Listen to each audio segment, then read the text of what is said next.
What is up, everybody? I hope you're having a great day. Let's talk about this Ask 343 video that came out last week. It's the community Q&A session where UNSC sits down with some of the 343 developers working on Halo Infinite and asks them questions submitted by the community. And this one has some really cool, juicy stuff that gets me excited. I know this came out a few days ago. I've got a normal job, normal 8 to 5, so YouTube is just kind of a fun outlet, so it takes me a little bit longer to get to these things. With that said, though, let's hop right in. Now, it's mainly campaign info that was shared, right? Some of the big ones being no weapon upgrades or crafting system in the game. It was maybe something they were looking into, but it didn't end up feeling Halo enough, so I think it was shifted. There are roads apparently throughout this playable space on Zeta Halo, and that there are UNSC bases. What gets me really excited too with this is they kind of alluded to the idea that you can somewhat sequence break things. There's a lot of choice when exploring the world.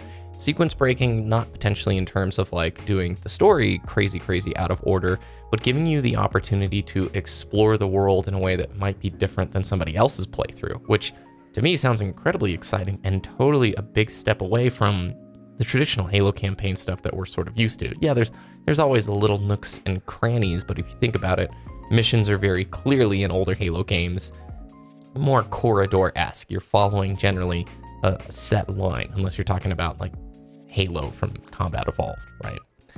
Additionally, Forerunner architecture exists on Zeta Halo. We will have areas and opportunities to apparently get to explore this. There's cave systems.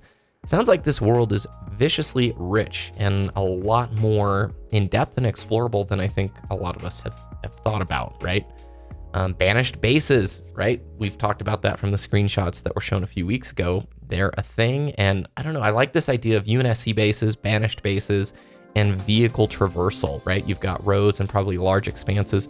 It makes me think there's a big opportunity to go and resupply at some of these bases and then potentially go assault something, right? They also talked about audio logs being hidden throughout the world. And again, something that I sort of expected or thought that we would likely have, but it's nice to know that there will be plenty of little Easter eggs and background lore spread throughout the world. No big surprise, but it's kind of exciting. In-engine cutscenes. So we are not dealing with pre-rendered cutscenes here. It's all going to be handled within the engine. And what that kind of means is think in Halo Reach how you can customize your Spartan, and they will appear that way in the cutscenes. That allows you to have like the weapons equipped from the previous mission, like on your back, will be represented in the cutscene. And any of the visual stuff, like if sometime down the road, maybe there's crazy changes to armor or, you know, new weapons or whatever, they will show up in the cutscenes, which is really cool and adds a level of personalization to things. You can sort of tell, obviously, like from the very beginning stuff we saw with Halo Infinite back with the E3 thing, that it was going to be in-engine, but it's nice to have this confirmed.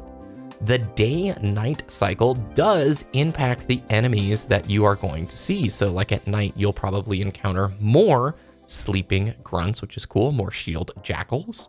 And I really like that dynamic change because now we're dealing with a day-night system in a Halo game, right? And how you approach and maybe handle objectives is totally going to change because of it. And there's weather cycles too. There's a wind system and a fog system.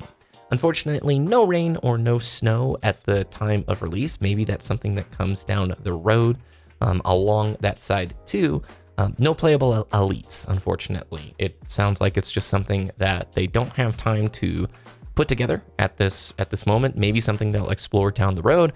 I know for, well, just Twitter, some people don't care and some people really care. I fall in the camp of I don't really care about elites being there at launch. They say that this is a Master Chief story and they want to focus on Spartan versus Spartan, making sure everything's fair, and maybe they add elites down the road.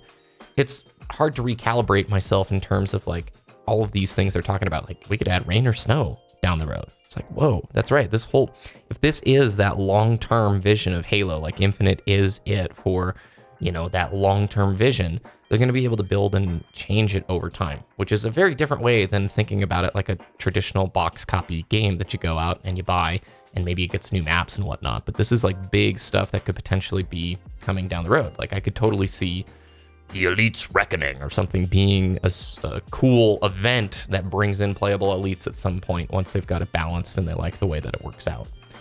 In customs, they're working on having multiple pieces of equipment equipable. So like you could have, I don't know, like double grapple shots or like a grapple shot and something else. They didn't go into too much detail here, but it does get me kind of excited to think about the potential of what custom games could be with the style of equipment that we saw last year. There's wildlife. There's wildlife that changes based around the night cycles. So bioluminescent animals or whatever that may be, things that you potentially could see at nighttime. You can also knock enemies completely off of the ring, which I found absolutely hilarious. When we were reading or hearing about this from gameplay director Troy Mashburn, he said basically he was driving the Scorpion tank when he encountered a Wraith, and he says, out of pure luck, he pushed the Covenant tank over the edge, allowing him to watch it slowly tilt back and fall into the abyss. He goes on by saying, so absolutely you can push things off the ledge or the edge. It's going to be difficult, but if you manage to time it just right, you're going to see it. It seems like there's a huge focus here on a more sandbox style in terms of the design philosophy. And that stems big time, of course, from Halo Combat Evolved and inspired by levels like the Silent Cartographer. And if you haven't played Silent Cartographer, a lot of people consider it one of the most iconic missions in Halo. It's on the channel here, and it just makes me happy because to me, that definitely represents all the things that I like the most about Halo and just Halo campaign design.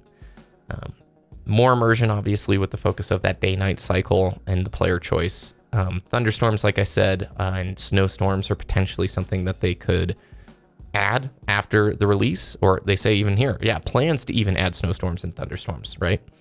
And then dual wielding. Apparently, dual wielding won't be in the game at launch.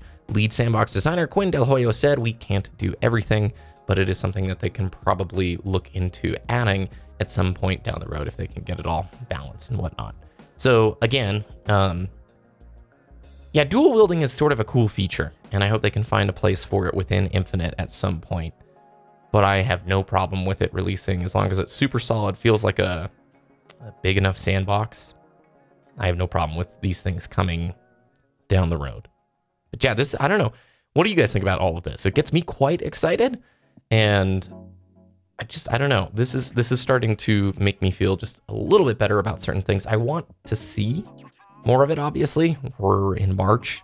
I just really want to see a polished multiplayer trailer at this point, man. I want to see what this game looks like, sounds like, feels like, and what many players do as well. Those are the kind of things that I believe will probably garner bigger attention. But props to 343. I kind of like this style of information that they're able to give us while they're apparently, you know, building up for the fall 2021 release.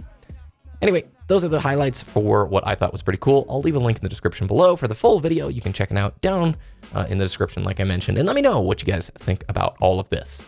Are you getting excited? Do you like what was shared? And what was your favorite part? Thanks so much. Have a good start to your week, you guys, and I will see you again very soon.